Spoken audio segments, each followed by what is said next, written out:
A gente podia entrar no caso Ana Hickman, já que ele puxou aqui. Vamos puxar a Ana Hickman, mas se você não quer ler, tem umas perguntas interessantes aqui. Separa uma pergunta boa aí. E aí, enquanto eu faço a pergunta pro Jordan, pode ser? Fechou. Vai lá. Vamos entrar no caso Ana Hickman, mas eu tenho uma dúvida específica. O marido dela deu uma entrevista em um podcast e parece que ali depois da briga, que ela tava ligando pra polícia, ele foi embora.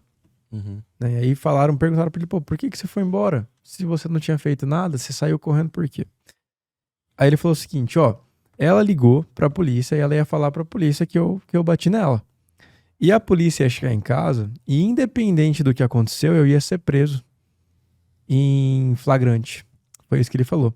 Porque ele falou, ó, qualquer caso no Brasil que aconteça de uma mulher ligar falando que tá agredida, a polícia vai chegar e vai prender o cara.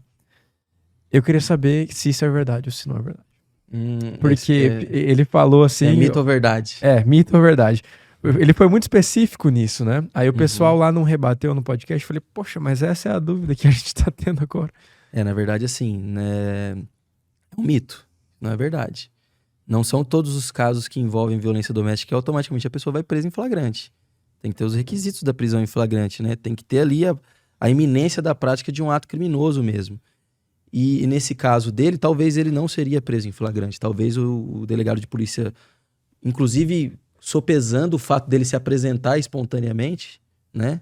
Poderia só ter feito uma portaria, que é um ato formal que instaura um inquérito policial e dá início à investigação formal contra ele. E a partir dali ele vai para casa, ele vai liberado. E responde o inquérito policial, claro, se comprometendo a comparecer aos atos processuais, quando tiver que ser ouvido, comparecer na delegacia, mas não necessariamente ser preso em flagrante.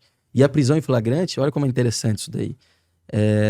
Se tiver ocorrendo um crime em flagrante, a autoridade pública ela tem que prender você em flagrante, ela não tem poder de escolha. Ela tem que te prender em flagrante, sob pena de prevaricar, de ela praticar o crime de prevaricação. Enquanto nós, do povo, qualquer um pode prender alguém em flagrante. Nós podemos. É mesmo? Mas a autoridade pública deve. Então, nesses casos, se tivesse realmente na iminência de um ato criminoso ali, com algumas testemunhas, alguma coisa mais substancial, muito provavelmente ele poderia ser preso em flagrante, mas não é uma regra. Não é uma regra. E, assim, é muito sensível também emitir uma opinião a respeito desse caso em específico, porque a Lei Maria da Penha, ela privilegia muito a palavra das mulheres, né? E a jurisprudência dos nossos tribunais era muito pacificada nesses termos, de que a palavra da mulher nesses crimes de violência doméstica tem uma certa prevalência em relação aos demais elementos de prova. Isso se dá por quê?